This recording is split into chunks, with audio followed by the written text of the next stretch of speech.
ค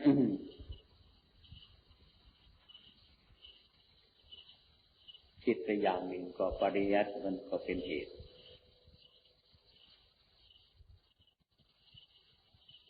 ไม่ใช่ว่ามันไม่เป็น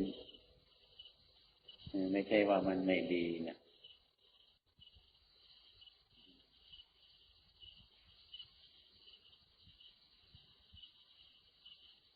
บางสิ่งก็ปฏิบัติมาก็เห็นมันบกพร่องแล้วเราถึงรู้เราก็รีบแก้ไขถ้ามาพูดถึงส่วนนี้ก็เหมือนว่าปริยัติมันจะดีกว่าปฏิบัติมันจะเกิดก่อนมันจะแนบเนียนก่อน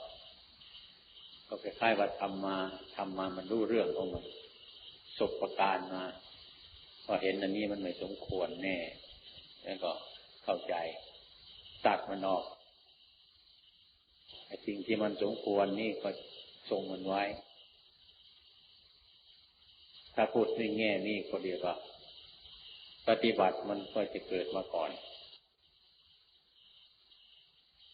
ปริยัติ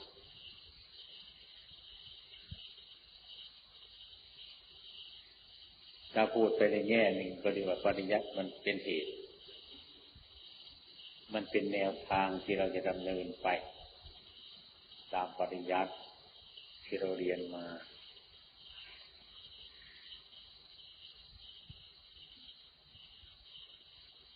ถ้าเราคิดเช่นนี้มันก็ปริยัติมันเป็นเหตุแต่ความเป็นจริงแล้วนั่นน่ะมันก็มีกำลังเสมอกันนั่นเอง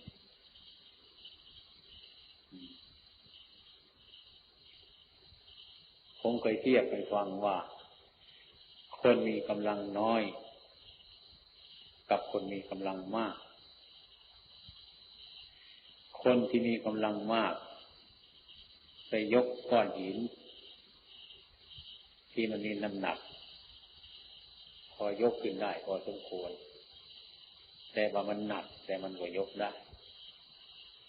ก็เพราะว่ามันมีกำลังมากถ้าว่าคนมีกำลังน้อยไปยกหินก้อนเดียวกันนั่นแหละมันก็ยกไม่ขึ้นนี่มันจะเป็นเพราะอะไรมันเป็นอย่างนี้นะครับเราจะว่าไอ้ก้อนหินก้อนนี้มันหนักก็ไม่ได้ครับจะว่าก้อนหินก้อนนี้มันเบามันก็ยังไงอยู่แต่ว่ามันก็เป็นอย่างนั้นไอ้ก้อนหินก้อนมันมีน้ำหนักเท่ากันเด็กอายุประมาณสัก10 ปีหรือ12 ปีนี่มายกมันก็ยกไม่ไหวแต่ว่าคนประมาณจะ20 กว่าปี25 ปีอะไรอยู่มันยกไหวแต่มันก็ก้อนหินก้อนเดียวกันนั่นแหละไม่ใช่คนละก้อนถ้ามันเป็นเช่นนี้เราจะหมายความว่าอย่างไร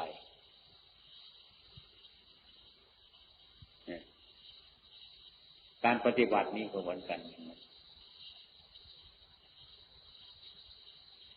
คนมีกำลังไปยกมันก็ขึ้นยกไหวเจ้าว่าก้อนหินนั้นมันเบาหรือคนมีกำลังมากยกขึ้นเจ้าว่าคนมีกำลังมากก็ได้เจ้าว่าก้อนหินมันเบาก็ได้ไอ้คนที่มีกำลังน้อยมันจะยกไม่ไหวเราจะว่าไอ้กำลังมันน้อยหรือก้อนหินมันหนักเนี่ยมันก็ถูกปริยัตินี้ก็เหมือนกันการปฏิบัตินี้ก็อย่างนั้นแต่ในทางที่ถูกมันก็มีคุณค่าเท่าๆกันนั่นเอง ปริยัติมันเป็นเหตุมันเป็นไวยพจน์ซึ่งกันและกันคนมีกำลังมากก็ยกวัตถุที่มันหนักก็ขึ้นแต่คนมีกำลังน้อยยกขึ้นไม่ไหวมันจะเป็นเพราะกำลังหรือมันเป็นเพราะก้อนหินมันหนักหรือมันเบาหรือหากว่ามันจะเป็นเพราะกำลังมันมากหรือมันน้อย เนี่ยมันเป็นอย่างนั้นปริยัติแต่ปฏิบัตินี้ก็เหมือนกันอย่างนั้นให้ความเป็นจริงนั้นมันก็ทำธุระหน้าที่ของมันทั้งสองทางปริยัติมันก็เป็นเหตุเป็นตำรายาเป็นตำรายาให้คนที่มาเรียนตำรายานั้นก็รู้ตำรามันแต่ว่ายังไม่รู้จักรากไม้รู้แต่ชื่อมันไม่รู้ต้นของมันแต่เรามีปริยัติหรือมีตำรายาเราพยายามศึกษาอีกครั้งว่าต้องรู้ต้นยาต้องพยายามรู้พยายามพิจารณาให้มันรู้ต้นยาตำรานั้นก็เป็นประโยชน์ไอ้ที่มันรู้รากยานั้นก็เพราะตำราที่บอกเป็นเบื้องต้นเมื่อเราจะแสวงหาไอ้ต้นยาก็เพราะมีตำราปริยัตินี่ก็เหมือนตำรารู้ตำรารู้จากชื่อของต้นไม้ก็มีประโยชน์เหมือนกันหมอจะเป็นเหตุให้หาต้นยาก็เพราะตำราชี้บอกเป็นเหตุจึงเลยพยายามหาต้นยามีศรัทธามีความเพียรและพยายามหายาจนกว่าจะไปพบต้นยานั้นก็เพราะตำรามันชี้บอกแต่จะอาศัยตำราอย่างเดียวถ้าเราไม่ได้ปฏิบัติออกไม่ปฏิบัติไม่แสวงหาต้นยาให้รู้ต้นยาว่าต้นนี้มันเป็นอย่างนั้นต้นนั้นมันเป็นอย่างนี้มันก็ไม่เกิดประโยชน์อะไรถ้าเราจะไปแสวงหาต้นยาเองก็ไม่รู้ตำรามันว่าอย่างไรก็เหมือนกันนั่นแหละการปฏิบัตินี้ก็เหมือนกันอย่างนั้นในทางที่ดีแล้วก็มีตำรายาแล้วก็จำตำรานั้นแสวงค้นคว้าหาต้นยามารู้ต้นยารู้ตำราแล้วก็รู้ต้นยาสองอย่างนี้มันก็สมบูรณ์บริบูรณ์มันเป็นเหตุอย่างนั้นแต่ว่าเรื่องจิตใจของมนุษย์นี่มันก็สำคัญอยู่เหมือนกันเนี่ยมันเป็นเรื่องจิตใจการปฏิบัตินี้มันเป็นเรื่องจิตใจมันเป็นนามธรรมดังนั้นพระพุทธองค์ที่ปฏิบัติไปก็ยังไม่ถูกใจของสาวกบางองค์บางท่านบางองค์ก็ยังตำหนิพระพุทธเจ้าเราพระพุทธเจ้าท่านเป็นผู้บริสุทธิ์เป็นครูสอนของเทพปยุดาเดวมนุษย์ทั้งหลายอยู่แล้วแต่ว่าสาวกทั้งหลายก็ยังนินทาท่านก็ยังไม่ชอบใจกับโอวาทท่านไม่ชอบใจกับการปฏิบัติท่านก็มีไอ้คนเรานี่ก็เหมือนกันฉะนั้นเรามาปฏิบัติคือให้ปฏิบัติคือให้มีความรู้สึกอยู่เรื่อยๆติดต่อกันไม่ใช่ว่าเราจะไปนั่งไปเดินเป็นอิริยาบถนั่นเป็นการปฏิบัติมันเป็นกิริยา การปฏิบัติแท้ๆมันเป็นอาการิโกไม่เลือกการไม่เลือกเวลาแต่ก็ทำเป็นการเป็นเวลาก่อนเมื่อเรายังรวมไม่ได้ก็ทำเป็นการเป็นเวลาถ้าว่าเราปฏิบัติจนกว่าจะมันรู้เรื่องมันก็เป็นอยู่อย่างนั้น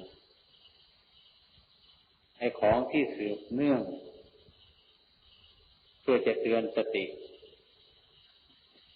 ในหมู่มนุษย์ทั้งหลายนั้นเขาก็เป็นอยู่อย่างนั้นไม่ได้ขาดมันเป็นอาการิโกถึงแม้ว่าเราจะเห็นมันเป็นอย่างนั้นหรือไม่เห็นมันก็เป็นของมันอยู่อย่างนั้นจะยืนจะเดินจะนั่งจะนอนมันก็เป็นอยู่อย่างนั้นมันเป็นอาการิโกอย่างนั้นอาการิโกกับการิโกนี้ก็เป็นไวยพจน์ซึ่งกันและกันผมเคยเล่าให้ฟังเสมอว่ามันหยดของน้ำ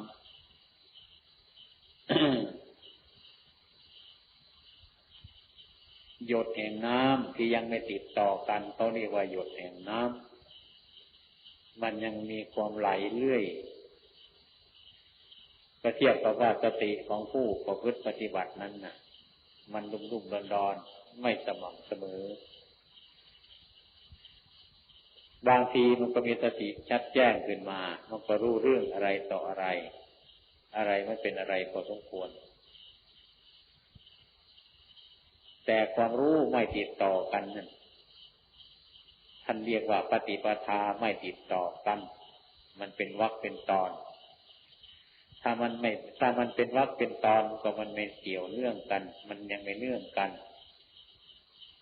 ก็เหมือนหยดของน้ำที่มันหยดลงมานั่นแหละ มันก็ยังเป็นวรรคเป็นตอนถ้าเราเร่งให้กำลังน้ำมันพุ่งขึ้นมากๆหยดของน้ำมันก็หายไปมันก็เป็นสายน้ำไหลติดต่อกันก็เรียกว่าน้ำมันไหลถ้ายังไม่ติดต่อกันก็เรียกว่ามันเป็นหยดแห่งน้ำ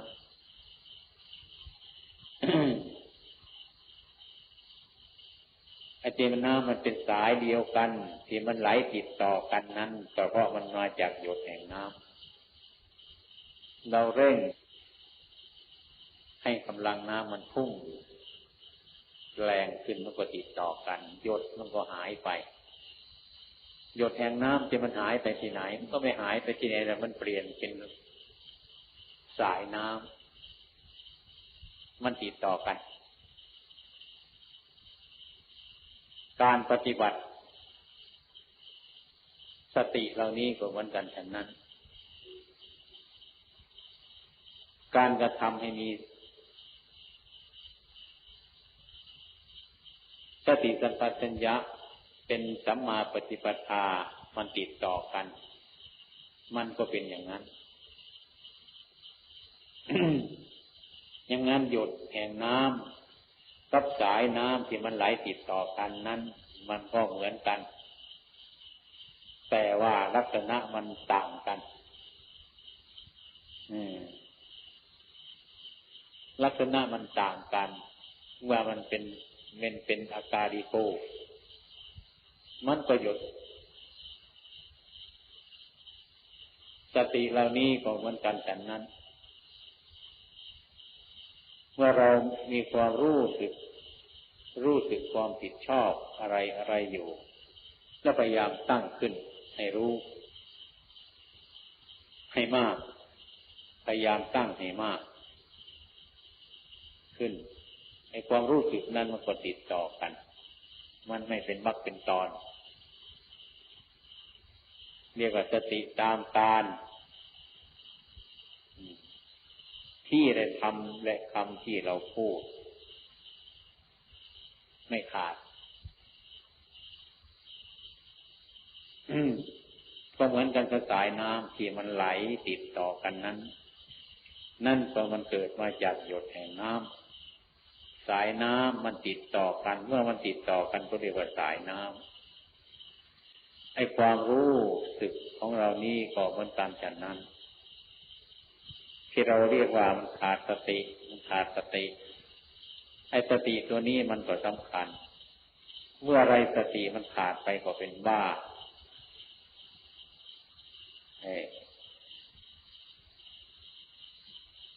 เมื่อสติขาดเมื่อไรเสียเหมือนนั้น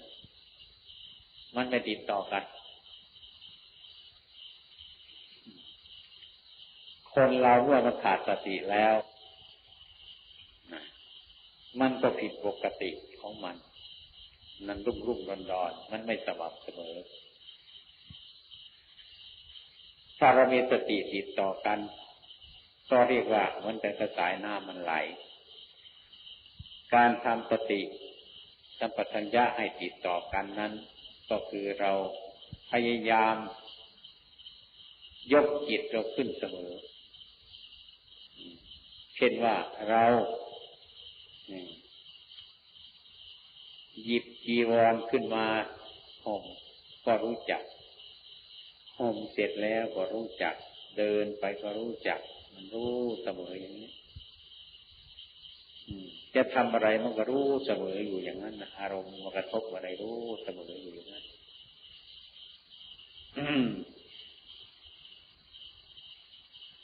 พระพุทธเจ้าของเราต้องการอย่างนั้นให้รู้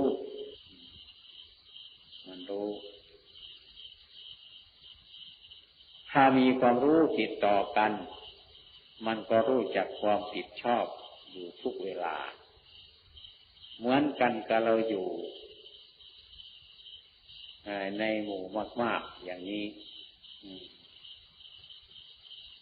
เพื่อนภิกษุสามเณรที่อยู่ด้วยกันมากๆนี้มันก็เป็นอารมณ์เหมือนอารมณ์ถ้าเรากำหนดอยู่คนเดียวมีสติอยู่รู้มันอยู่มันก็อารมณ์นั่นก็เหมือนคนเราเท่าทันคนถ้าเรารู้เท่าทันอารมณ์นะเราก็ไม่ทะเลาะกับอารมณ์ไม่สงสัยกับอารมณ์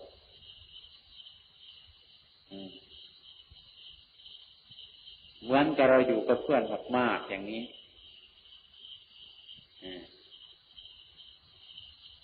ถ้าเรารู้แล้วก็ไม่มีอะไรไม่มีอะไรอารมณ์มันเป็นนามธรรม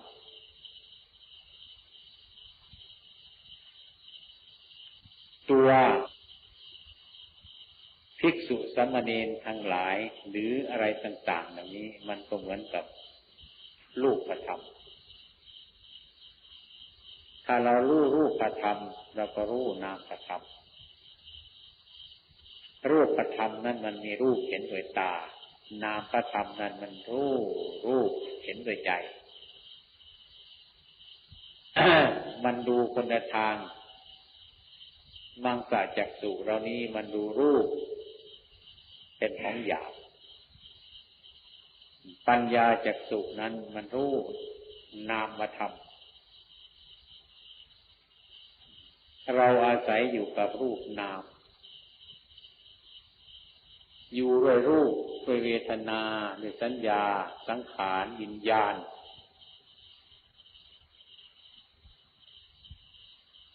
รวมทั้งสองทั้งห้าอย่างนี้ท่านก็เรียกว่าขันธ์ห้าขันธ์ห้านั่นก็จัดเป็นกอง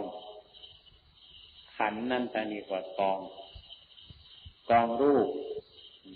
กองเวทนากองสัญญากองสังขารกองวิญญาณอันนี้มันก็เหลือรูปกับนามรูปมันก็คงเป็นรูปเวทนาสัญญาสังขารวิญญาณมันก็คงเป็นนามรูปที่เราอาศัยอยู่เนี่ยท่านจึงให้เห็นว่ารูปนามมันเกิดแล้วมันก็ดับรูปนามเกิดแล้วก็ดับก็เพราะว่ามันไม่มีอะไรมังสะจักษุเห็นรูปส่วนหยาบ ความรู้เกิดขึ้นมามันก็เป็นนามมันก็เป็นรูปนามเท่านั้นรูปมันก็คงเป็นรูปนามก็คงเป็นนามก็เรียกว่ามันเป็นกองอย่างหนึ่งมันเป็นกองนามธรรมกองหนึ่งมันเป็นกองรูปนี่เราจะเห็นด้วยมังสาจักษุกองนามนั้นมันจะเห็นด้วยปัญญาจักษุ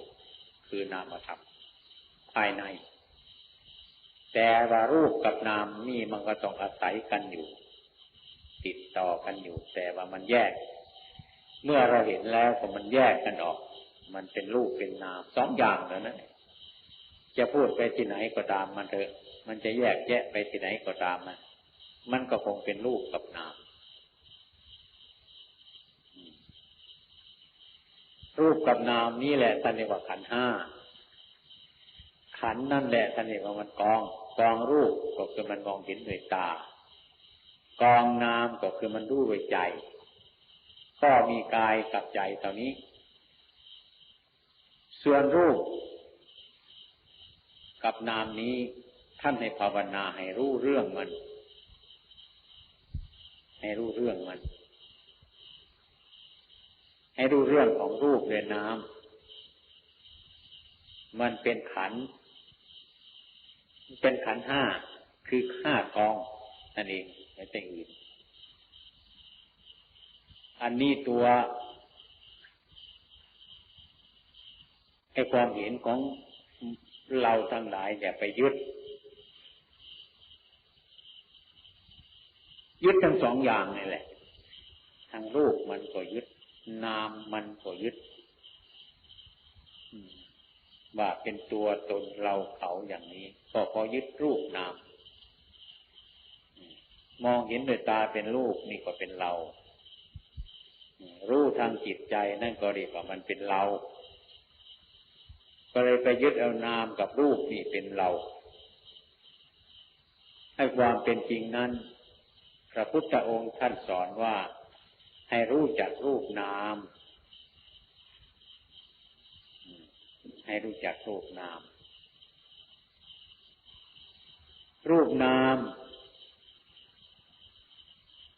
มันมีอยู่ทุกๆคนตาหูจมูกลิ้นกายจิตท่านถึงให้ปล่อยมันเราทำไมถึงปล่อยมันไม่ได้ก็เพราะว่าเรายังไม่รู้ชัดรู้แจ้งก็ยังไปยึดเอานามและรูปนั่นแหละมาเป็นเราเสมอไปปล่อยไม่ได้วางไม่ได้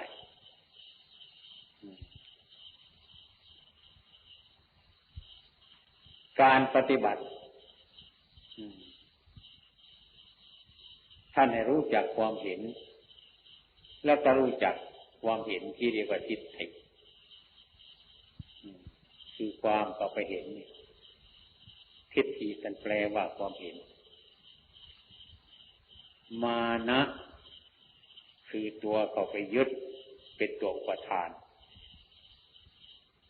ไอ้ความเป็นจริงนั่นทิฏฐิเนี่ยมันก็ยังไม่ดีไม่ชั่วมันเป็นแบบความเห็น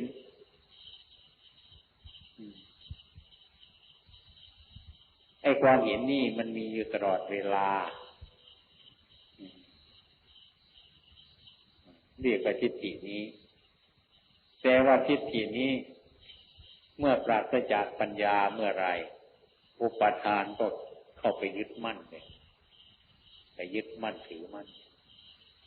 ถ้ารู้มันโดยทิฏฐิความเห็นนี้มีปัญญามันก็ทำลายสิ่งทั้งหลายเหล่านั้นได้ในความเป็นจริงนั้นเราจะมีความสุขทุกข์หรือผิดนั้นก็เพราะเราไปยึดขันธ์ห้า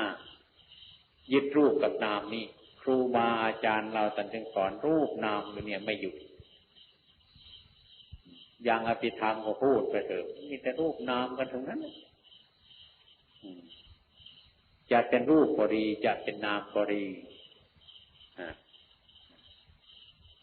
มันจะมีความเห็นทิฏฐิแล้วก็เข้าไปยึดไว้มันก็แน่นอยู่ในรูปนามมันวางไม่ได้ทีนี้เราพอมาสำเนียกดูที่พระพุทธองค์ท่านตรัสมานะ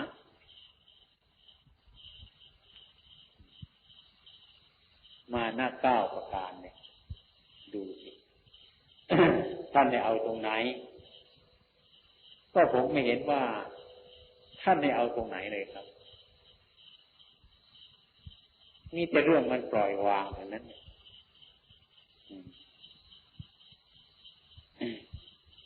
เช่นจัดเป็นมานะ9อย่างเงี้ยมานะความยึดมั่นถือมั่น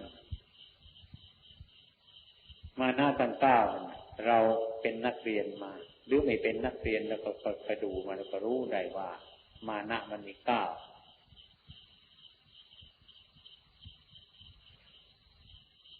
มันเป็นสิ่งที่ละเอียดเข้าไปมากทิฏฐินี้มันเป็นความเห็นนี่ครับไม่เป็นอะไรเห็นแล้วก็ปล่อยวางมันไปอย่างนั้นมันปล่อยมันไม่ได้วางไม่ได้เพราะมานะก็ไปยึดแน่นโดยไม่รู้เรื่องว่าอะไรมันเป็นอะไรกันเช่นท่านกล่าวว่าตัวนี้แหละเรียนก็ดีกว่าเขาอะไรมันก็ดีกว่าเขาอย่างเงี้ยก็ยังพอไปเห็นว่าเราดีกว่าเขาอยู่นี่เพราะว่ามันดีกว่าเขาจะเทศจะสวดจะไปจะมากำลังทางกายทุกสารพัดอย่างมันดีกว่าเขานะตามความจริงเนี่ยแต่ก็ยังเห็นว่าตัวดีกว่าเขาด้วยความโง่ที่ไม่มีปัญญาอันนี้ก็ยังผิดไม่ใช่ทางแล้วนี่อันนี้เคยผ่านมาถ้ามีความรู้สึกว่าเราดีกว่าเขาอยู่ก็เห็นว่าเราดีกว่าเขาอยู่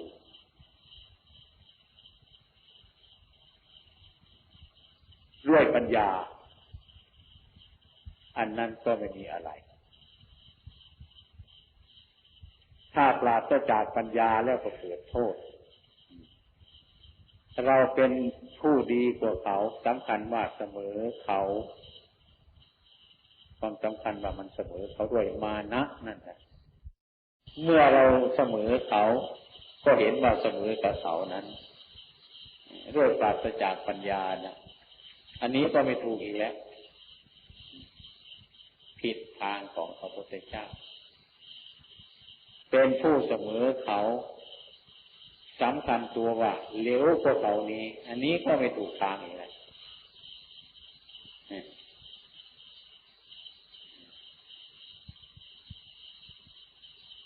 เป็นผู้เหลวกว่าเขาสำคัญตัวว่าดีกว่าเขาอันนี้ก็ยิ่งไปกันใหญ่เป็นผู้เหลวกว่าเขาสำคัญตัวว่าเสมอเขานี่อันนี้ก็ไม่ใช่ทางเป็นผู้เหลวกว่าเขาสำคัญตัวว่าเหลวกว่าเขาอีกอันนี้ก็ยังไม่ถูกครับเนี่ยถ้าเรามาพิจารณาดูตรงนี้ว่าเราจะเอาตรงไหนกันจะให้เราอยู่สบายแต่ว่าผู้ที่มีความรู้บรรลุซึ่งธรรมะไอ้ความเห็นอย่างนี้มันจะมีไหมนะมันเป็นทิฏฐิมันก็มีแต่ว่ามันนี่สักแต่ว่ามี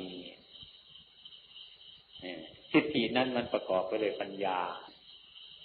ถ้าประกอบไปด้วยปัญญาทุกอย่างมานะเนี่ยมันก็จะหายไปมันก็เหลือแต่สักว่าความเห็นเท่านั้นมันเป็นของสมมติถ้ามันเป็นของสมมติอย่างนั้นก็ท่านพูดถึงวิมุตติท่านก็ทิ้งมันตรงนั้นมันเป็นสักแต่ว่ามันเป็นกิริยาของจิต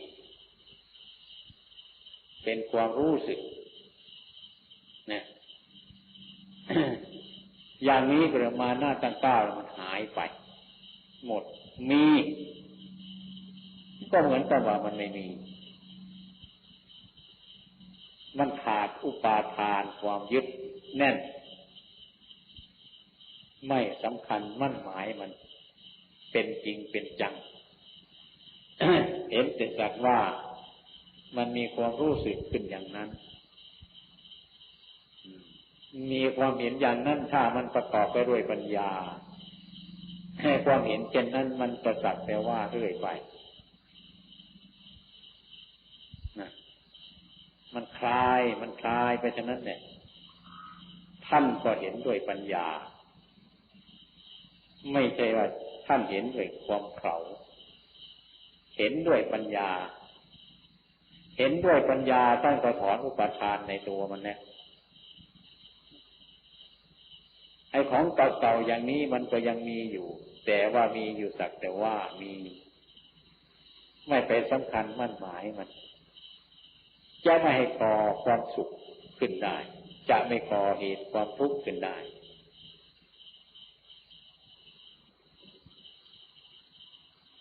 ก็เพราะปัญญาตามรักษาอยู่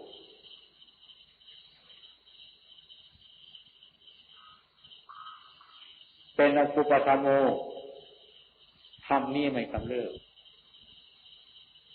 ทางมันมีความรู้อย่างนั้นมันมีความเห็นอย่างนั้นอยู่ก็ตามมันเป็นอสุปธรรมโมเพราะอาศัยปัญญารู้แจ้งด้วยปัญญารู้ด้วยปัญญาเรื่องอันนี้มันเป็นเรื่องสมมติทั้งนั้นมันจะดีกว่าเขามันจะเสมอเขาอะไรเงี้ยมันเป็นเรื่องสมมติเป็นทางจิตฉะนั้นเมื่อปัญญารู้เท่าทันก็ถอนทุกทีเมื่อความเห็นมันเกิดอย่างนั้นมันก็ถอนทุกทีเกิดกับดับพร้อมกันมันจะเหมือนกับเราตอบปัญหาของคน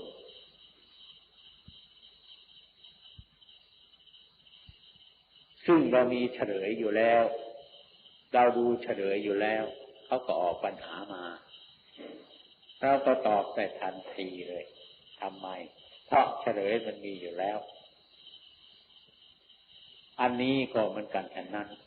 ถึงแม้มันจะเกิดอย่างนั้นมันก็ทำความเกิดนั้นมาให้เป็นทุกข์คือมันเกิดดับไม่ใช่ว่ามันเกิด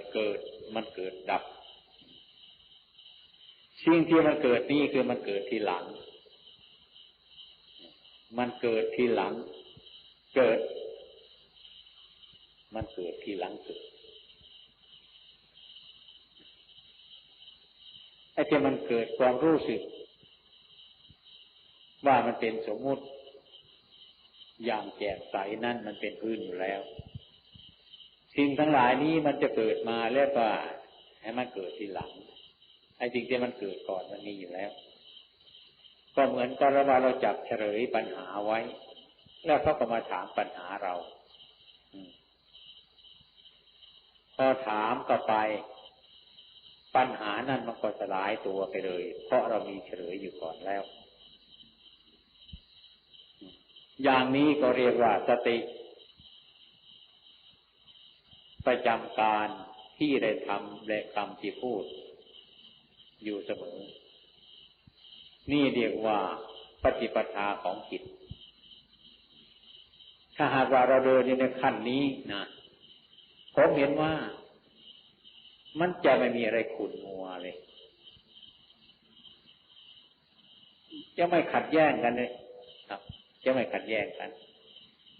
จะไม่ทำใจให้ขุ่นมัวเพราะอารมณ์หรือเราอยู่กันเป็นเพื่อนกันในหลายองค์อย่างเนี้ย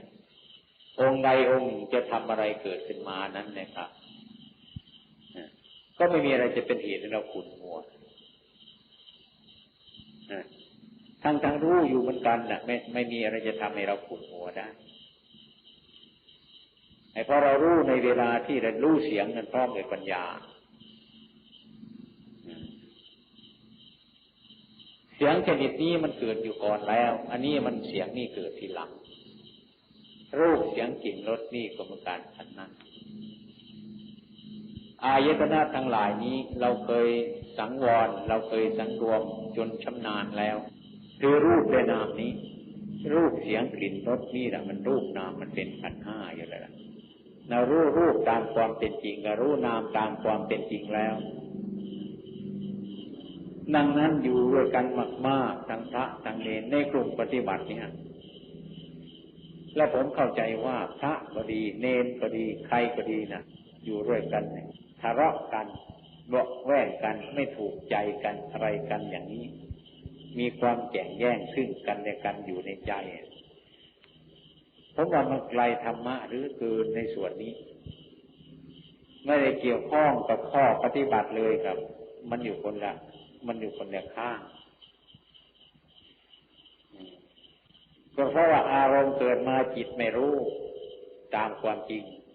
ก็เพราะจิตนั้นยังไม่อบรมเห็นความเป็นจริง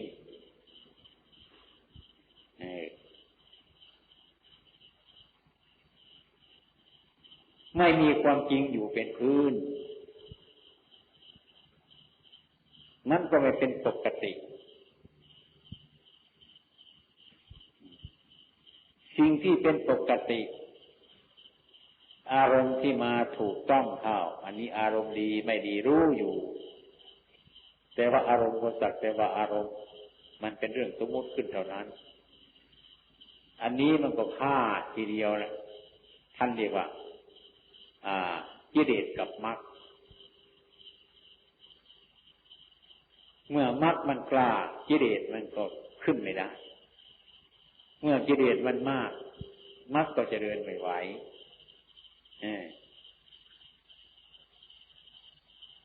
ถ้าเราเห็นเป็นสัมมาทิฏฐิอย่างนี้มันไปตกที่ไหนมันก็ไม่เป็นอะไรถ้าหากเรามีจิตใจอยู่ในใจของเราว่ามันอิจฉาคนนั้นว่ามันเกลียดคนนี้ว่าคนนั้นดีอะไรอย่างเงี้ยครับตามความสำคัญมั่นหมายตัวอุปทานนั้นเป็นทุกข์มาก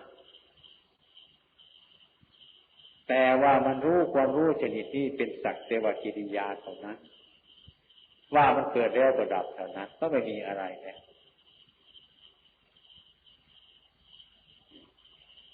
ไม่ใช่ว่าไอ้กิเลสทั้งหลายนี่มันไม่ผ่านไป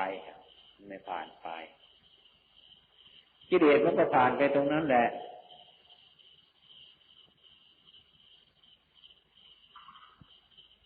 ราคะโทสะโมหะกิเลสทั้งหลายมันก็ยังอยู่ครับยังอยู่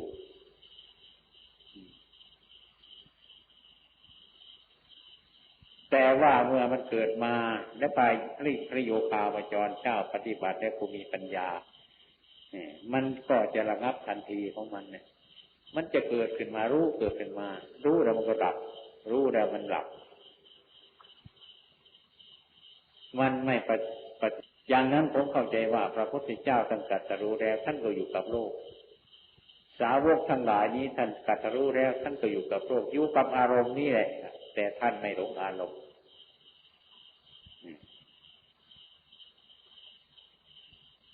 ทำไมท่านจึงไม่หลงอารมณ์เพราะท่านรู้อารมณ์รู้ตามความเป็นจริงของอารมณ์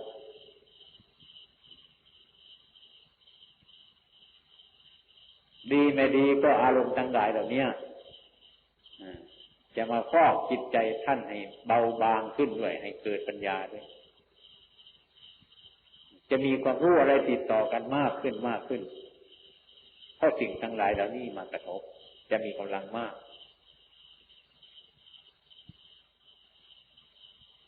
นักปฏิบัติเราต้องอยู่ในส่วนนี้ส่วนที่ว่ามันทิ้งโดยความรู้ไม่ใช่ว่าทิ้งโดยความไม่รู้จักเช่นมานะทั้งเก้าที่ผมว่านั่นนะตลอดต้นจนปลายที่สุด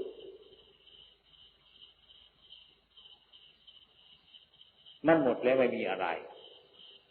ทั้งเก้าอย่างนั้นไม่มีอะไรจะเอาแล้วที่นี่เราจะปฏิบัติเอาอะไรกันถ้าราคะโทสะโมหะมาผ่านเสมอ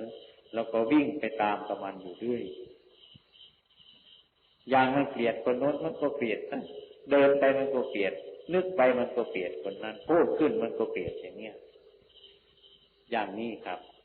เกลียดด้วยสำคัญมันหมายเลยมันจะเป็นนักปฏิบัติได้อย่างไรถ้าเราวิ่งไปตามอารมณ์อยู่อย่างนั้นมันก็นับวันมันจะพอกเข้าไปอย่างนั้นแหละมันจะพอกเข้าไปโดยมากส่วนนี้พระเณรผู้ประพฤติปฏิบัติทางหลายนั้นชอบอยากจะดีกไปโดยทางนี้ที่ไม่มีปัญญาเมื่อดีกไปแล้วเป็นต้นก็ไม่มีอะไรจะพยายามปฏิบัติให้รู้ตามความจริงอันนี้อีกเมื่อไปถูกอารมณ์อยู่อย่างนั้นมันก็เป็นขึ้นมาอีกเมื่อมันยึดมั่นหมายมั่นในอารมณ์เช่นนั้นอีกมันก็หนีจากนั้นไปอีกเมื่อนี้ไปจากที่นั่นมันก็สบายมันสบายเพราะไม่มีอะไรจะกวนมันแต่อยู่ไปนานๆอีกมันก็กลับมากวนอีกดังนั้นก็พระพุทธเจ้ากับพระอานนท์ไปบิณฑบาตในตระกูลมิจฉาทิฏฐิเขาไม่ให้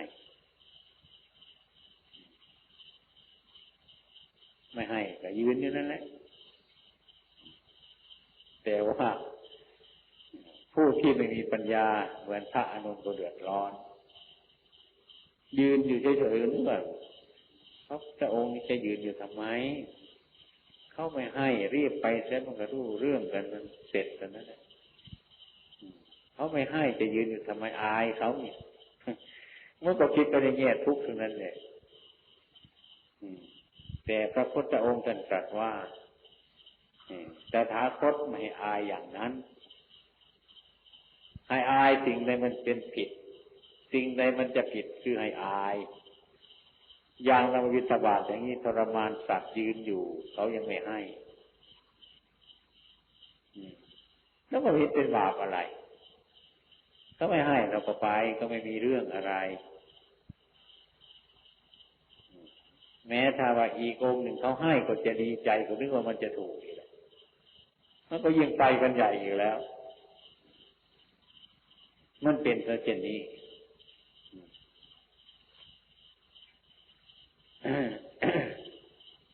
ดังนั้นผู้ปฏิบัติดูจิตใจแล้ว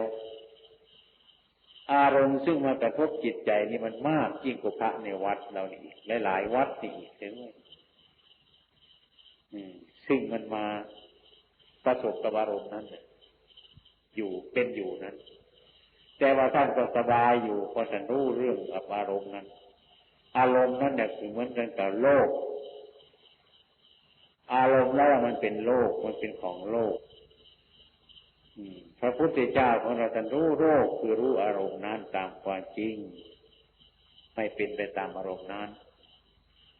อารมณ์นั้นท่านรู้มันไม่รู้จนกระทั่งท่านไม่วิ่งกับมันนั่นแหละอารมณ์ดีก็รู้จักอารมณ์ชั่วก็รู้จักแต่ท่านไม่วิ่งไปกับความดีเด็ดชั่วนั้น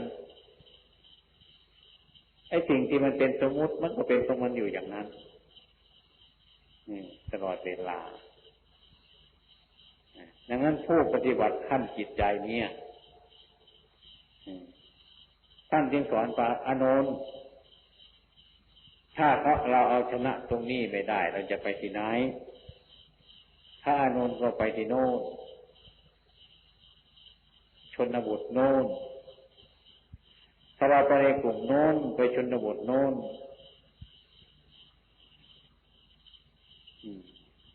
เขาก็ยังเป็นอยู่อย่างนี้เราจะไปที่ไหน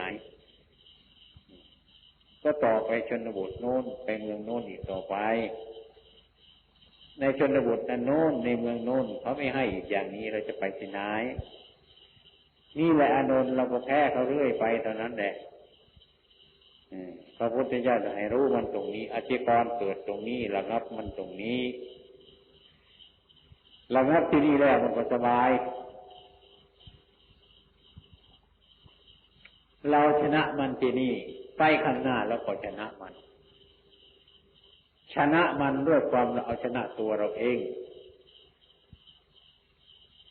ถ้าเราเอาชนะตัวเราเองเราชนะคนทั้งโลก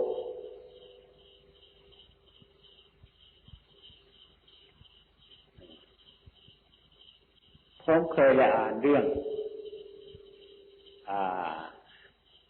กามนิสต์เป็นเรื่องเป็นราวไปหลายอย่างเรื่องกามนิสต์ได้ยินข่าวพระพุทธเจ้าก็ติดตามหาพระพุทธเจ้าอยากจะไปประพฤติปฏิบัติอยากจะไปกราบไปไหว้ท่านคารวะท่านถามไปเรื่อยว่าพระพุทธองค์ไปทางโน้นก็ไปเรื่อยตามไปเรื่อยไปถึงที่สุดวันนั้นมันจวนจะเย็นยังไงไม่รู้ว่าพระพุทธองค์นั้นท่านไปพักชาวประมงท่านก็เป็นมิจฉาชีพท่านก็ไม่ไปพักท่านก็พยายามไปถึงโน้นบ้านนายช่างหม้อแล้วเขาตีหม้อขายเป็นอาชีพไม่ต้องฆ่าตัดชีวิตไม่ต้องเป็นมิจฉาชีพท่านก็อุตส่าห์ไปพักกับคนจนพอดีกามนิสต์ก็ไปเท่านั้นแหละไปบ้านช่างหม้อเหมือนกันก็เห็นอยู่ตานี่เห็นอยู่เห็นพระพุทธเจ้าเห็นอยู่เป็นสมณะแต่ไม่รู้ว่าพระพุทธเจ้าก็เลยจำวัดเพียงค้างคืนกับพระพุทธเจ้าก็เลยเห็นพระพุทธเจ้าเป็นดวงตาไปยังไม่เห็นอีกยังไม่เห็นก็เพราะว่าตานี่มันเห็นจีวรมันเห็นลักษณะอาการจิตมันไม่เห็นอันนี้ก็เหมือนกันฉันนั้นเลยไม่เห็นกรรมมันกรรมไปเจอพระพุทธเจ้าแล้วก็ไม่รู้ว่าพระพุทธเจ้ายังเข้าใจแต่อย่างอื่นอันนั้นเรื่องกามนิสต์โดยเป็นเหตุไม่ได้พบองค์สัมมาสัมพุทธเจ้าของเราแล้วก็มานำคิดมาพินิจพิจารณาดูเรื่องอันนี้มันเป็นไงมันเรื่องพระสูตรนี่นะเป็นวรรณคดีดูไปแล้วก็ผมเข้าใจว่ากามนิสต์นั่นจะเป็นรูปธรรมก็จะเป็นอย่างนั้นก็ได้แต่ว่าเรามาพูดถึงนามธรรมกันกามนิสต์ไม่ได้เป็นอย่างนั้นใครทุกคนอยู่ในนี้ก็เป็นกามนิสต์ก็ได้แต่ว่ามีจิตอันหมกมุ่นอยู่ในกามจมอยู่ในกามกามโอคะโอคะคือกามปะโอคะโอคะคือภพทิฏโฐคะโอคะคือทิฏฐิอวิชโชคะโอคะคือวิชชาแม่น้ำสี่สายนี้จมอยู่กามเป็นเหตุแห่บรรลุคุณงามความดีได้กันสัตว์ทั้งหลายอย่างพวกเรานี่ก็เหมือนกันที่เราไม่เห็นความตรัสรู้ของพระพุทธเจ้านี่เดี๋ยวนี้บวชมาเดี๋ยวนี้นะครับก็เพราะกามมันหมกมุ่นอยู่ในกาม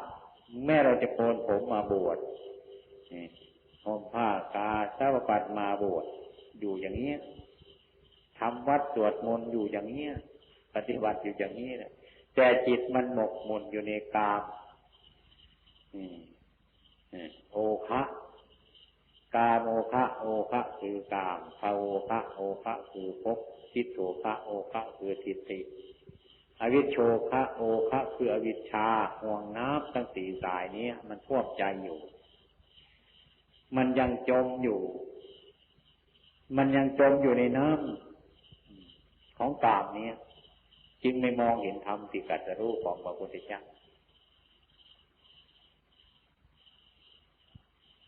บางท่านบางองค์ก็เลยพูดว่าโอ้ยผมไปไม่ไหวแล้วผมสู้ไม่ไหวแล้วไปไม่ไหวแล้วดูดิแบบน้ำมันท่วมหัวใจก็เลยไม่เห็นธรรมะของพระพุทธเจ้าเมื่อไปเห็นธรรมะของพระพุทธเจ้าก็ไม่เห็นพระพุทธเจ้านั่นเองนี่เราพูดเป็นนามธรรมอันนี้ไม่มีใครจะเถียงนะมันจมอยู่ในโอคะห่วงน้ำทั้งสี่เนี่ยดูสิครับมันจะไม่รู้จะผุดจะเกิดแล้วครับมันกันสัตว์ทั้งหลายไว้ในห่วงน้ำคือกามนี่คืออะไรมันใคร่มันใคร่ในกามอยู่ติดต่อเรื่อยๆกาม เห็นรูปมันก็ท่วมใจฟังเสียงมันก็ท่วมใจได้กลิ่นมันก็ท่วมใจได้รสมันก็ท่วมใจโผฏฐัพพะมันก็ท่วมใจมันท่วมอยู่มันอยู่ในกามมันจมอยู่ในกามก็เหมือนกับคนที่จมอยู่ในความมืด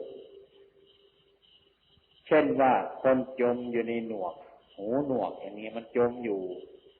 แม่จะตะโกนแรงๆก็ไม่ได้ยินเสียงเลยแต่ทำไมพอหูมันหนวกเหมือนกับคนจมอยู่ในความมืดคือคนตาบอดจะแสดงสีสันวรรณะอะไรก็ตามทีเถอะมันไม่มองเห็นแสงสีอันนั้นเพราะตามันบอดเนี่ยดังนั้นพวกเราทั้งหลายนั้นจึงจมอยู่ในน้ำของกามใครอันนี้คนเนี่ยกามนิสต์ตัวเรานี่แหละก็เป็นกามนิสต์ไม่เห็นพระพุทธเจ้าคือไม่มองเห็นธรรมะของท่านอย่างแจ่มแจ้งมันจึงตกอยู่ในวัฏฏะสงสารวนว่ายตายเกิดอยู่ตลอดเวลาผุดเกิดผุดตายอยู่อย่างนี้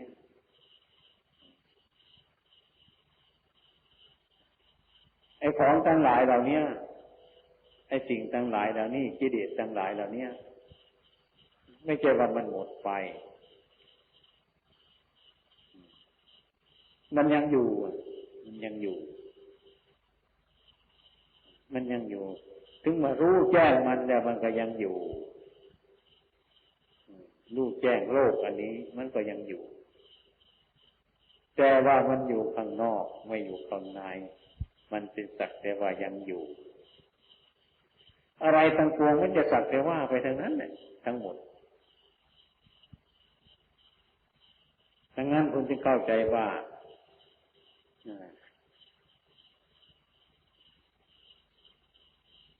ผู้ปฏิบัตินี่จะต้องพยายามสนใจให้มากอย่างพระกอหรือพระขอทะเลาะกันนี้ยกอย่างนี้เป็นตัวอย่างถ้าพูดถึงเรื่องกิเลสแล้วผมคิดว่าไม่มีใครไม่มีใครดีกว่ากันทั้งนั้นอย่างผมก็ทะเลาะกับอาจารย์ชูถ้าให้ผมตัดสินแล้วนะด้วยอาจารย์ชูกับมหาบุญมีทะเลาะกัน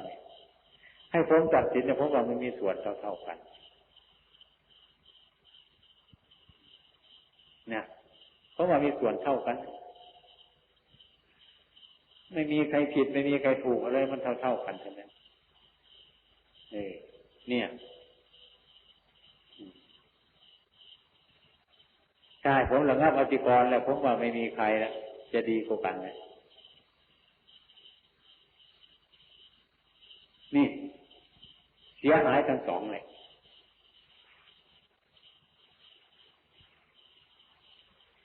ถ้าเราเป็นทุกข์เพราะอารมณ์ก็เพราะเราขาดปัญญา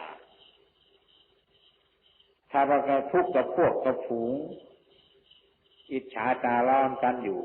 ก็ยิ่งห่างไกลที่คือคนไม่มีปัญญายังไม่ใกล้ธรรมะเลยถ้ายังมีความอดกลั้นอยู่เสมอนั่นก็ยังดีอยู่นะยังติดที่เป็นศีลธรรมยังไม่เป็นธรรมะดังนั้นพวกท่านทั้งหลายซึ่งมาศึกษาในพรรษานี้จวนจะออกพรรษาแล้วบางองค์ก็อยากจะรู้อันนั้นบางองค์ก็อยากจะรู้อันนี้แต่ผมว่าพอแล้วรับการฝึกการพิจารณานี่พอแล้วคือเรียกว่าไอ้น้ำเนี่ยมันจะเต็มขวดแล้วเมื่อลิ้นก็ไปใส่มันก็ไหลออกกันนั้นถ้าไหลออกไปเรื่อย เราจะไปขืนลิ้นแต่มันก็ไหลไปเรื่อยไม่เกิดประโยชน์อะไรมาก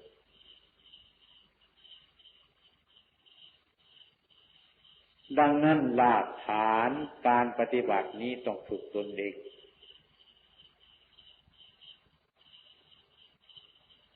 ฝึกในตัวเองนี่สองส่วนกับครูบาอาจารย์สักส่วน